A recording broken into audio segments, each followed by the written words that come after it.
Bonjour ou bonsoir à tous les participants. Good afternoon, good evening to all participants. It's a great pleasure with our Director General of the International Organization for Vine and Wine, Mr. Paul Roca, to welcome you for this online press conference presenting the state of the world vine and wine sector, as well as the first estimates for the Southern Hemisphere.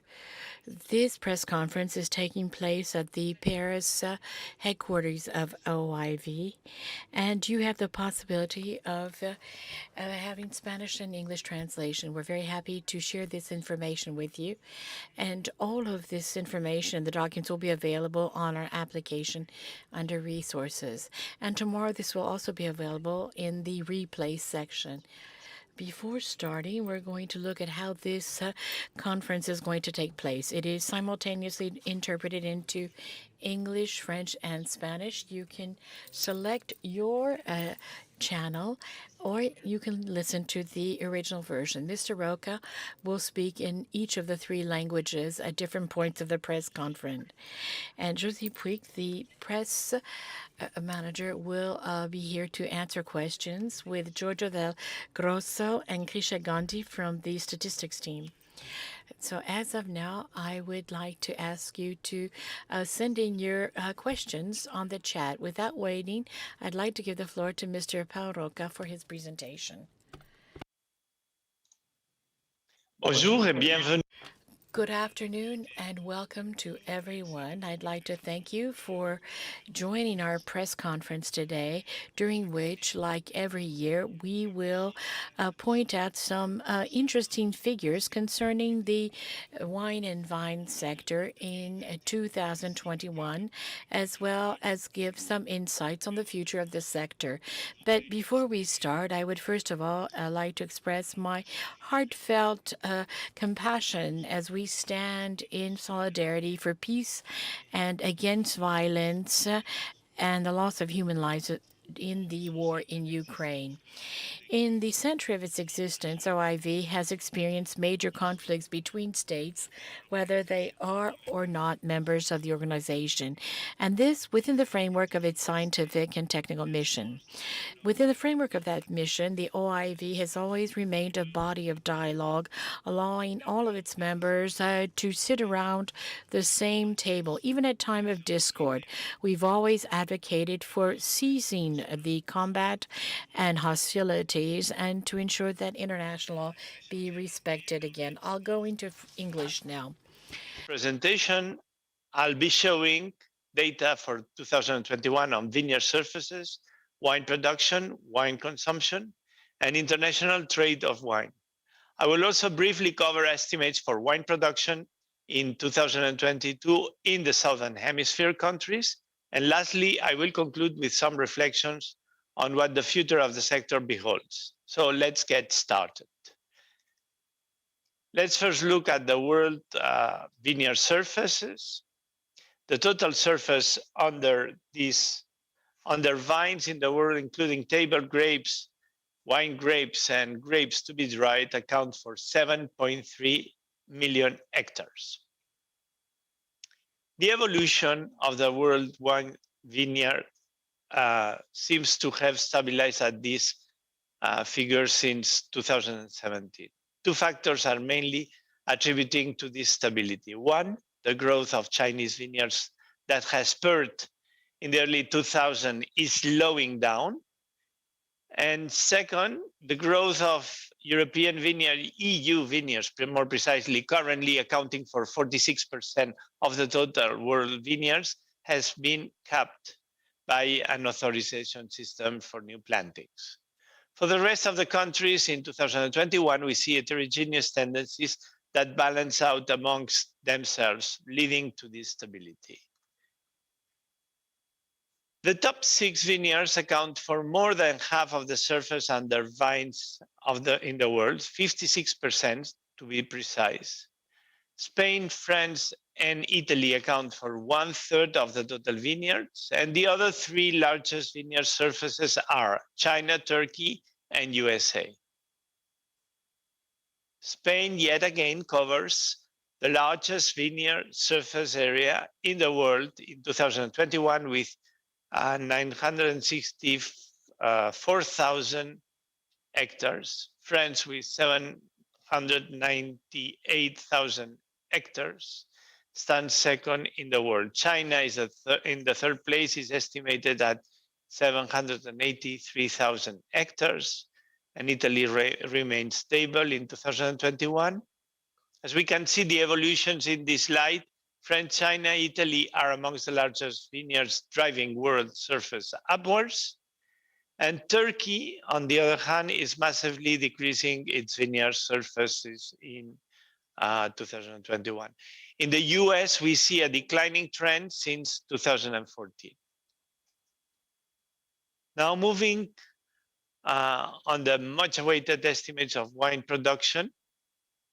World wine production in 2021 is estimated to be at 260 million hectoliters, 1% lower than the level recorded in 2020,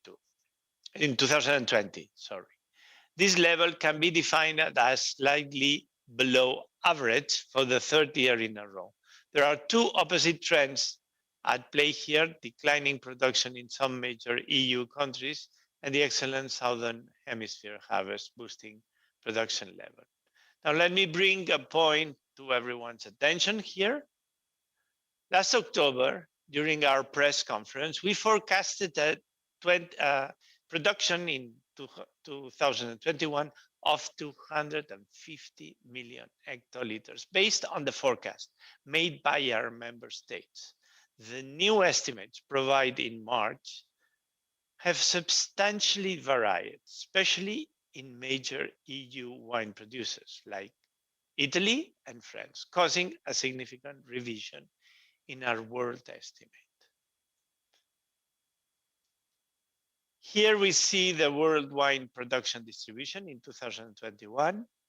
As seen from the pie chart, three countries, Italy, France, and Spain, account for almost half of the wine produced in the world, and 3/4 of the world production is accounted for by the top 8 producers. The EU at 154 million hectoliters in 2021, with an 8% decrease compared to 2020, represents 59% of the world total. Here we see the totals in red and the respective percentage changes in the lower blue histogram for the main wine producing countries. Notwithstanding the last frost episode, Italy, with 50.2 million hectoliters, saw an increase of 2% in wine production in 2021. France, with 37.6 million hectoliters, and Spain, with 35.3 million hectoliters, record reductions in wine production in 2021. France was severely affected by frost experienced in spring.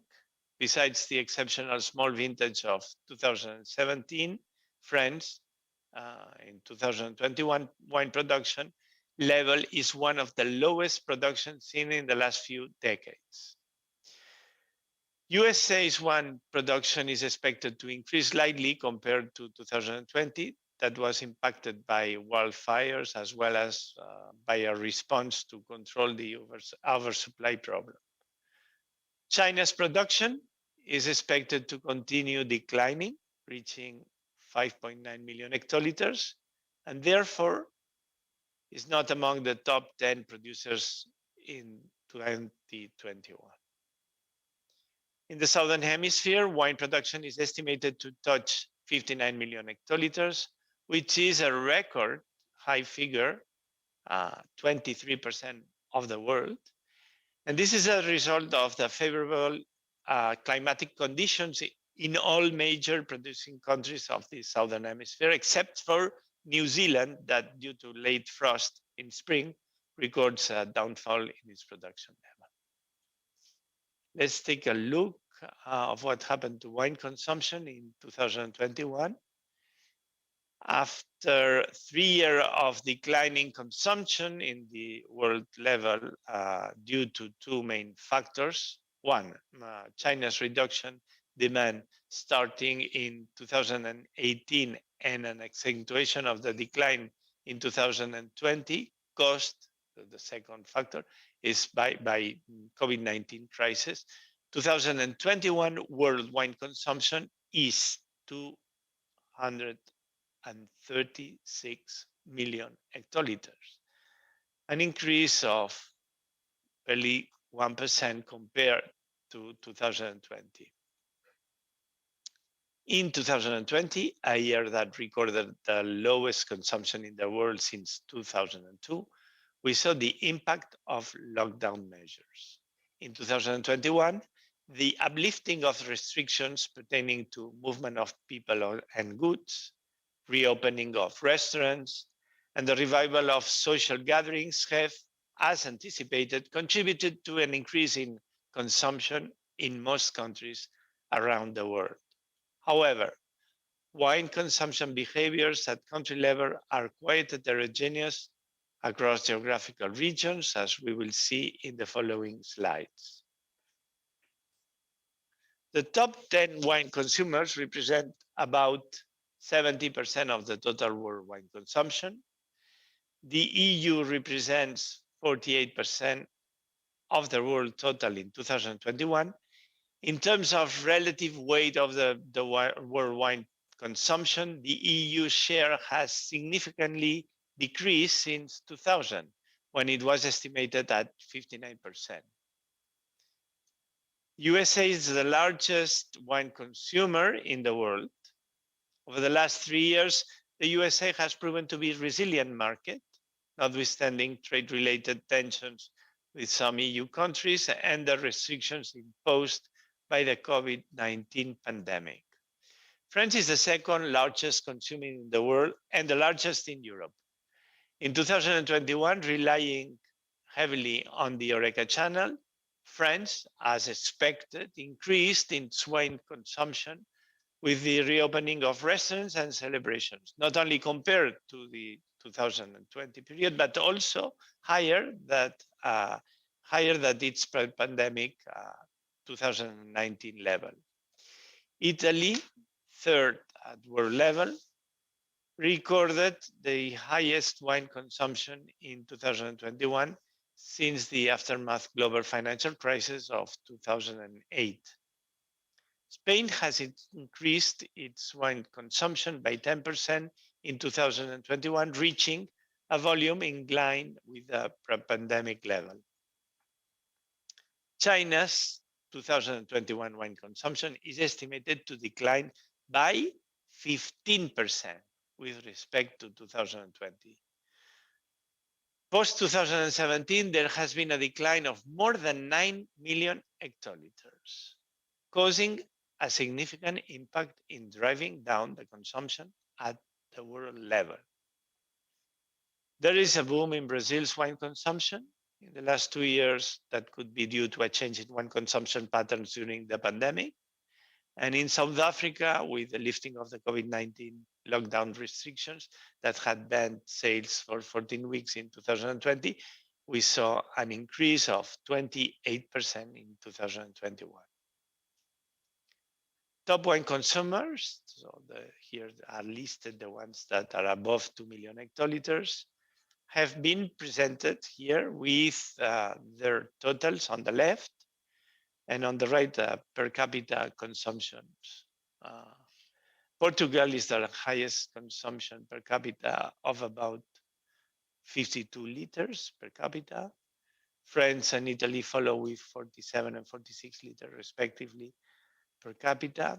It is interesting here to compare each country's position on these rankings, and one could deduce an estimate of the potential for growth of the markets. For instance, if 25 liters per capita roughly represents the average of the largest wine consuming countries, countries like USA, Canada, and South Africa have a higher potential of growth.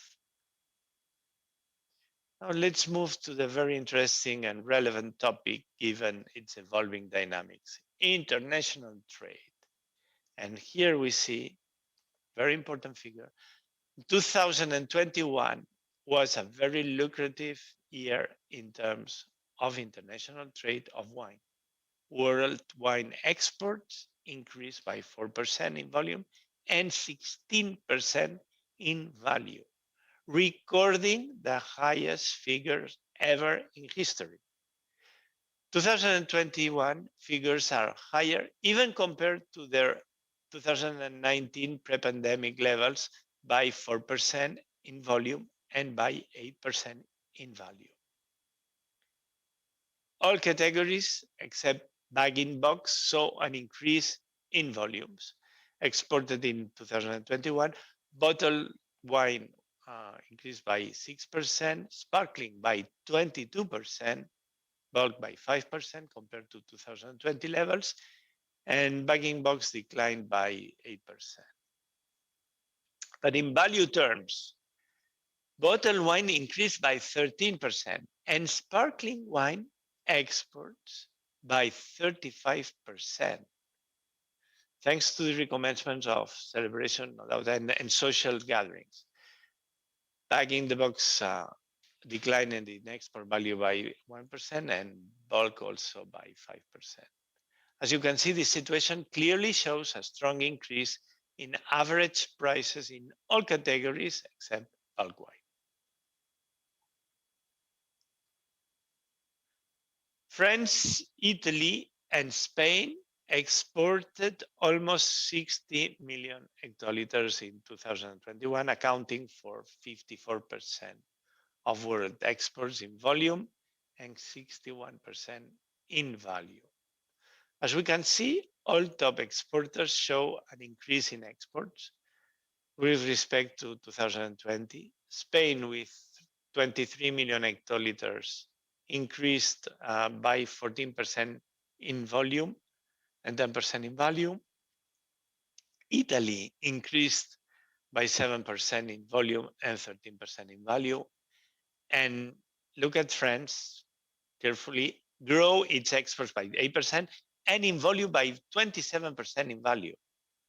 However, there were few exceptions of this positive variation. Australia, for instance, bore a significant brunt of the Chinese tariffs in both export volume that fell by 17% compared to 2020 and value that declined by 24%. In this slide, we see the composition of exports among the major wine exporters in 2021 and in volume and in value.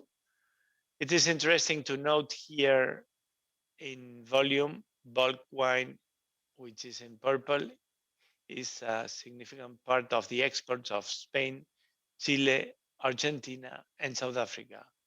While in the lower graph, we see how relevant is the sparkling wine. Look at the yellow. The wine share in exports of France, 35%, and Italy, 26%. Now we're going to see the imports. Germany, USA, and UK, with 42 million hectoliters together, account for 38% of the total imports.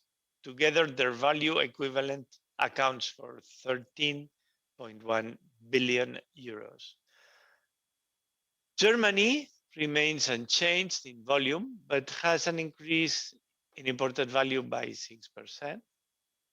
USA has increased its wine imports in both volume and value in 2021, with a value of 6.2 billion euros, plus 21%. It registers a record high value by far. UK's imports have decreased by 7% in volume, but increased 7% in value, indicating that prices of imported wines have risen in the UK. As we can see, all countries have positive variation in their value of imports, except China. China's imports have declined in 2021 by 1% in volume, but by 11% in value. The composition of Chinese imports in 2021 has seen a reduced share of bottled wine with slightly increase of shares of bulk and sparkling wine. Here you can see, let's see the next. Okay. Here we can see the next, the different composition of categories in each importing country. Volume figures once again in the top, and value the lower, in the lower side of the slide. Bulk wine is preferred. Again, look at the purple bar. Category in the of the very large producing countries such as France and Italy, as you can see in the upper graph. Sparkling wine, look at the yellow, composes a very large share of imports by value in countries like Japan, which is 38% of the imports, Belgium, and the USA. Now we are going to see how the sector evolves by looking at the market internationalization index, which is the ratio between world wine exports and world wine consumption. This index not only has increased for the third year in a row, but it shows a very steady tendency from the beginning of the century. In 2021, this means that 47% of the wine consumed in the world is imported wine, a signal that the wine market is highly globalized. Now we move to the forecast of the Southern Hemisphere. We ask you to take this data on the Southern Hemisphere wine production as a very preliminary estimation for 2022. Overall, we anticipate a decline in wine production for 2022 in the Southern Hemisphere. This is not necessarily bad news. This fall recorded is due to the extremely high wine, as we have seen, production levels in 2021 due to a favorable climatic conditions, and this year we expect harvests to return to their long-term averages. Argentina estimates a 13% drop. This is attributed to the late frost during October of last year, 2021, and the hailstorms between December and February of this year. Due to the drought experienced in some wine growing regions in Chile and Brazil, we expect a smaller harvest in 2022, sorry. And the expectation is that they decline up to 10%. In Australia and New Zealand, the harvest of 2022 are likely to return to average volumes. And finally, in South Africa, the crop is expected to be marginally higher than 2021 and higher than its last 5 years average.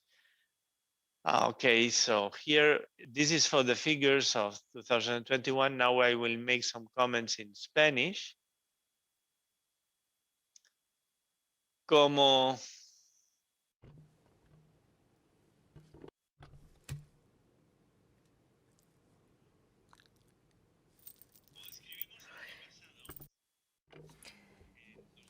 Now, in 2020, we saw that our sector was hit by the COVID-19 crisis. Now, then countries reacted in different ways, depending, in fact, on the consumption habits, the duration, strictness of the lockdown, and the drop in tourism. In 2021, the pandemic was not over, but the viticultural sector showed signs of a certain resilience. Its ability to adapt, in fact, led, in fact, to innovations. For example, we can see a booming in e-commerce in some countries. In fact, this helped a certain number of economies. And to illustrate this point, let us mention the United States.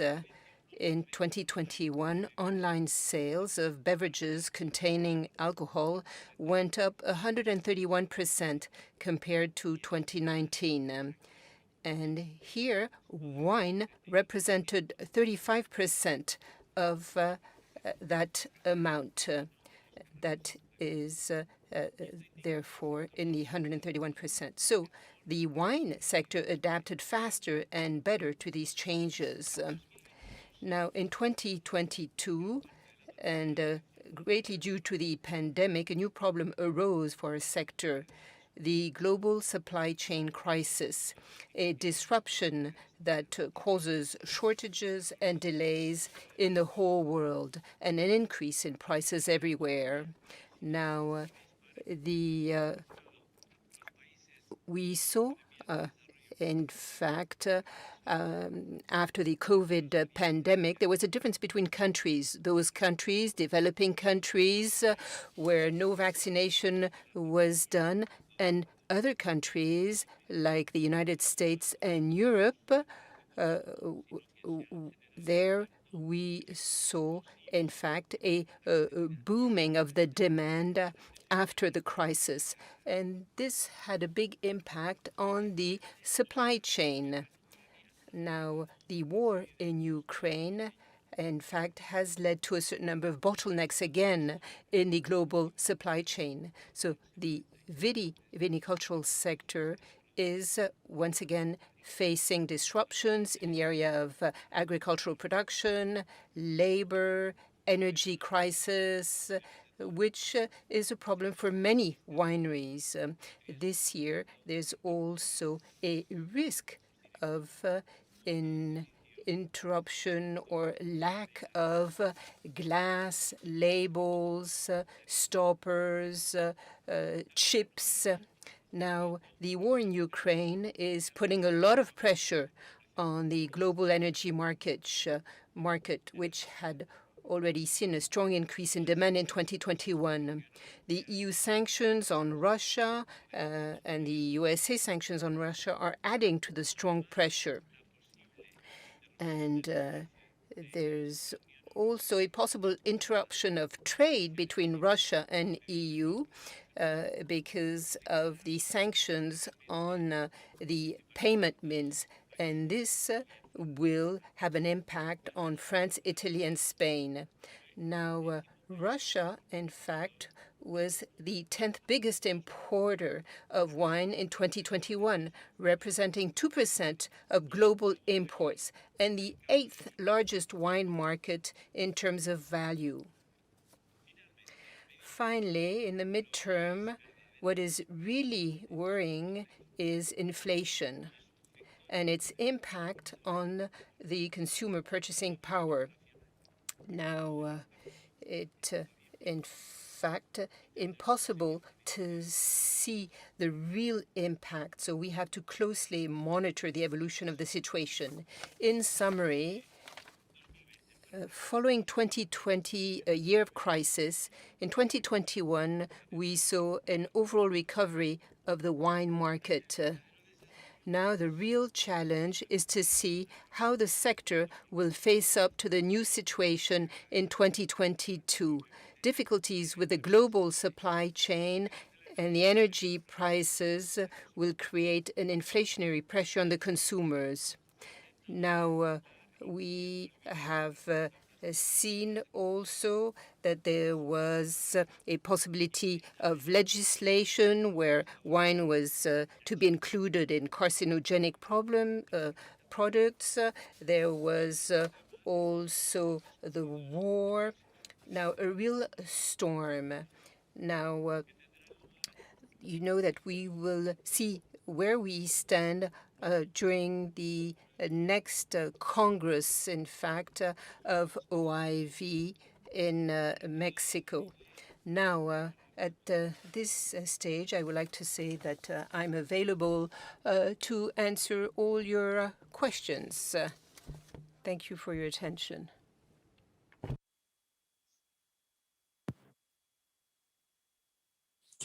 Thank you, Director General. Good afternoon, good morning to you all. After this presentation, I will start transferring the questions to the Director General. Please keep asking the questions on the chat in your language, and I will read them out loud, all of them, and those that are not answered, we're going to start to answer them afterwards by email or with the documents that we are going to put online. The first person who is reaching us is Michael from the United Kingdom. How do you think wineries should adapt to the supply chain crisis, and what could governments do about it?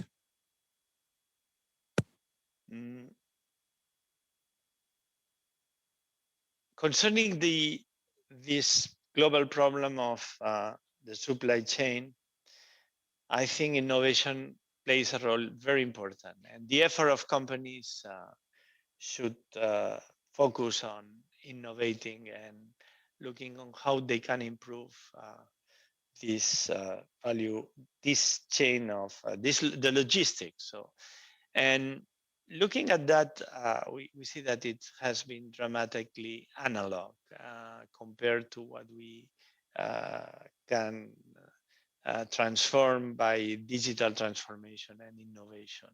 So I think the effort is there, analyzing data and also using tools, appropriate tools.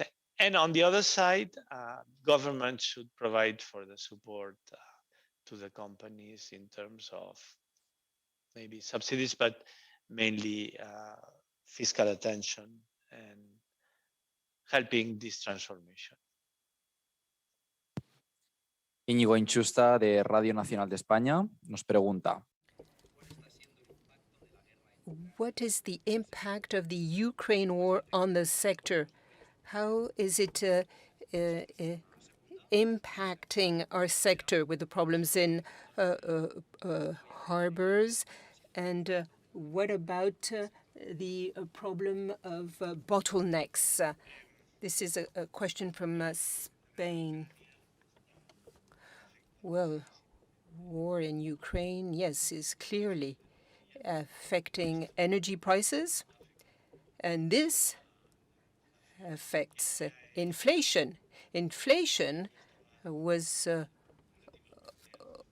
already there when we came out of the pandemic, and it is increasing even more. And now is also the fact that Ukraine and Russia supplying a lot of raw material. This, of course, also has an impact on supplies. So these are all the factors that, in fact, affect the whole supply issue. A question from the national radio was also, what about the bottlenecks in harbors? Well, as I said, there's an operational problem, and this is affecting everyone. There's these bottlenecks that impact everyone, and I think it will take some time to solve. The prices of containers have multiplied by 20. The prices of the pallets have increased by 8 times. So all that affects the supply chain. José Luis de Murcia in Spain. What can OIV do with all the criticisms concerning wine that come from the EU? Now, OIV is a scientific and technical organization which is always making recommendations based on a scientific discussion, and the conclusions are scientifically based. So this is, in fact, our basis.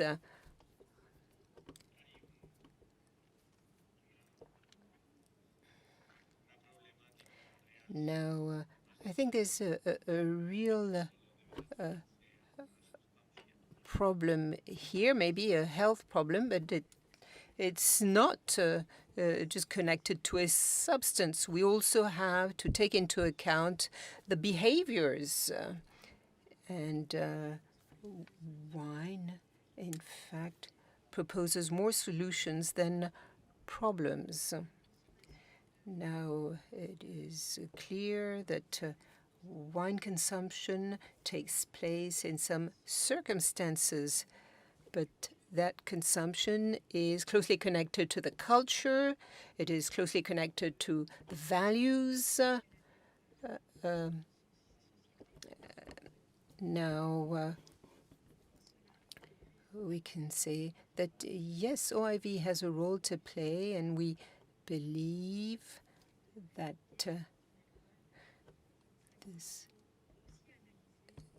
we think that we also have to look closely at the way wine is consumed. On the data, Angelica Subotina is asking us, in case of global warming is concerned, do you think it will become deeper, or is it there any optimistic forecast?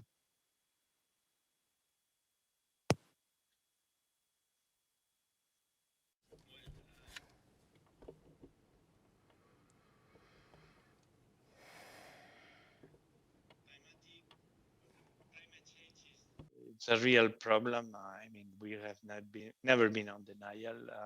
The wine sector has been very concerned on that. But there are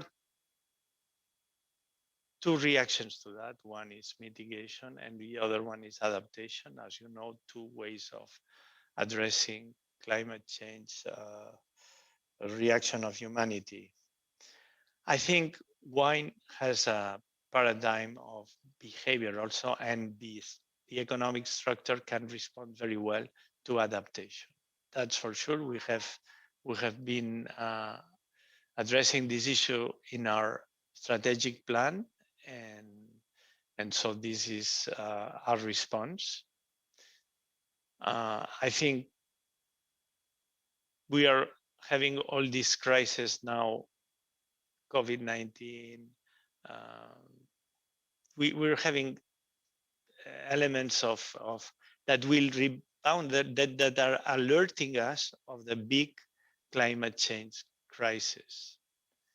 And this is important to have this in mind. Climate change is a very big global crisis, more than these focused things that are happening now. So for sure, and we need to work for this thing that we have for sure in front of us, which is the climate change. Marta is asking us, we see there is a very large difference in forecast in wine production of Italy and France between October and April. How can you explain that? Okay, there is a big difference in Italy. Yes, there is also not such a big difference in France. In years that we have exceptional situations of climatic, we had the frost, we had hazel, we had many elements on those two countries. The tendency is underestimation. The tendency of these countries, the governments try to underestimate. And it's very difficult for them to do it. Otherwise, but anyway, this is what happens. In this case, we are working already now for having prediction tools and forecasting methods that could be more precise. But we have to trust on the data that the governments give us. So we have this expert group in statistics that will be addressing this issue as they have been doing that in the past, and probably we will be reducing these differences between forecast and prevision. Sarah is asking us why China's production and consumption keep diminishing. Because economic growth in China is diminishing as well. So the economic growth in China 20 years ago or 15 years ago was very high. And then we are seeing now 5 years or 7 years of decrease. And so normally wine goes together with, wine consumption goes together with economic growth. Also because wine was not very in-depth rooted in the ways of consumption and the lifestyle of Chinese citizens, no, Chinese people. So those are elements that can explain this reduction in consumption. Et nous avons la première question. A question from Léa Gouillot. Now, from what country does Russia import wine? The biggest countries from which Russia imports wine. I think Italy. Giorgio, can you give us some specific figures? I think it's Italy, France, and Spain. Hello, everybody.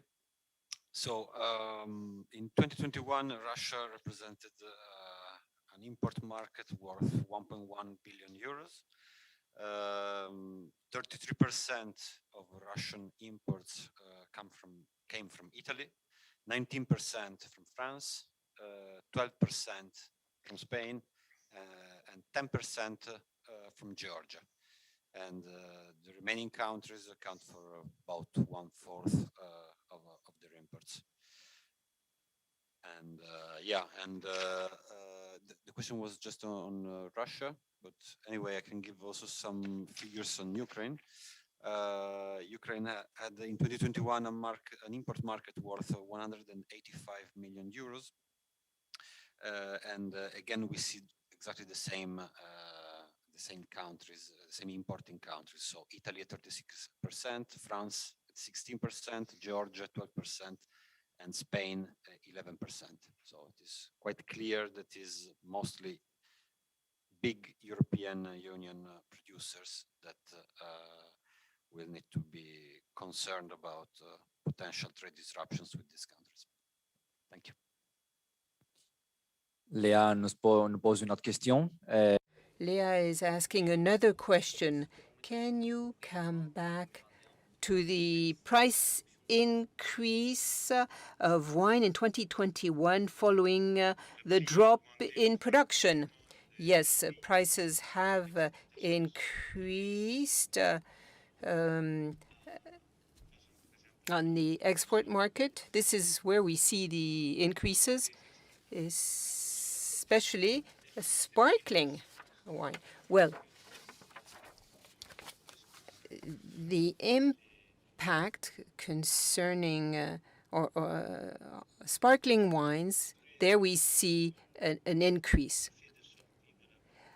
Maybe this is a phenomenon due to the coming out of the pandemic. We also see that on bottled wine. Now, for bulk wine, we see a drop in price, and there's also the export of bulk wine towards countries that have seen a greater price impact. Well, we can say that this is because the single market in Europe is working well.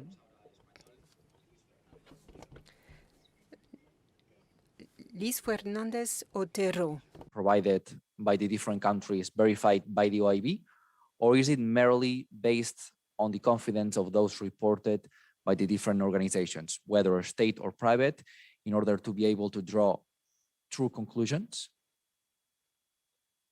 Okay. We trust on our members.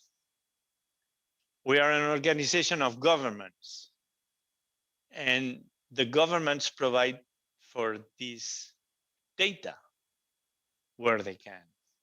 So big producing countries have good studying systems. They do have statistic systems that are normally very performant. On the other cases, we need to estimate, and probably Giorgio can have some type of response on the methodology of data. But in any case, we verify mainly the countries where the information is not provided by themselves. Okay, and Giorgio, if you can explain something more on the method that we follow. Thank you, Mr. Director General. So, yeah, basically all our figures come via questionnaire. We have the unofficial questionnaire from our member states, and then these figures are revised 3 times per year. So it is completely normal to have such large revisions, and in statistics we usually say that it takes 3 years for having a consolidated figure. So yes, then said that, we have some internal methods to check the plausibility of certain figures, but again, all our figures are officially transmitted to our headquarters, and so as our Director General said, we completely trust our sources that are governmental and therefore official. Thank you. We have another question. This is an anonymous one. How the conflict between Russia and Ukraine can affect importing or exporting processes in other world countries? Importing and exporting out of the exchanges of between importer and exporters, between Russia and the rest. Okay.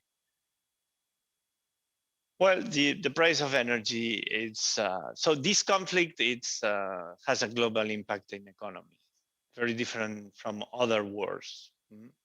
It is it's in the heart of the European environment, so in very developed countries, and this has a very large impact in economy. So we will see probably a increase in inflation, a reduction in demand, maybe increase in prices, increase in the costs of the inputs for companies will be raised in prices, so margins are going to be reduced, mainly in the entry-level wine categories. So that's going to affect global trade for wine. I would say that in this situation, in which we will have maybe contraction in demand, no doubt increase in costs. In this situation, governments have to be very careful not to increase taxes, because that would be a completely distortive factor, adding up some more wood to the fire. So I think this is, in general, that would be the global effect of this conflict in global trade. We have another question, which is the future for no and low alcoholic wines? We have another user asking us if we can actually call wine something that doesn't have alcohol.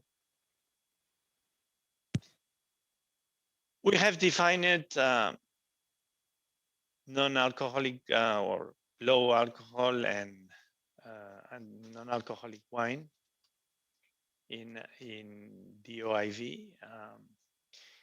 The European Union on its turn has also adopted new legislation on enological practice provided also by the OIV, but as an independent enological practice to reduce and to make non-alcoholic wines. And now we need to work on in the OIV to make those wines drinkable in a way that they are very difficult to make, and they need enological practices that are specific for the product. And we want to maintain those as agri-products that belong to the sector.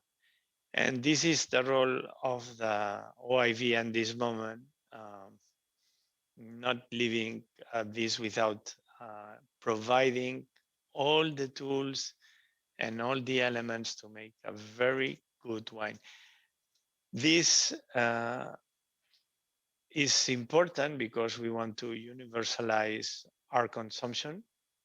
So this is a goal for OIV, this is a goal for the sector to have also collectivities or cultural, religious, different, they all have right to drink wine. Sometimes they don't want to drink alcohol. So we need to provide for this variety and diversify ourselves, but always producing good wine, varietal wines, maybe geographical indication wines. So providing all this diversity with no alcohol, this is a big challenge for OIV. Y tenemos una última pregunta de Ángel Calvo. A last question from the EFE agency. Now, we've seen the internationalization market index. What can you say about this? Now, half of the wines that are drunk come from another country and goes through borders, cross borders. So we can find different solutions, in fact, concerning the supply. You know, wine is a universal product, a product that is produced in one parallel of the world, the 40.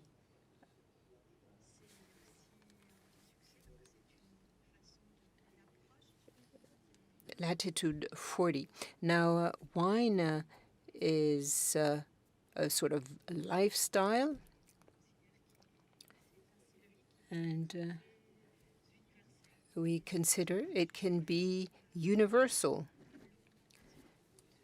And this is what explains the increase of the index. You are asking us all the questions about the report via email at press@oiv.int, and all the information, including the data and all the slides. Some of you asked us also, all the slides, all this information will be provided shortly and will be now available on our website and the oiv.int. Please don't forget to follow us on social media. Thanks for following and see you soon.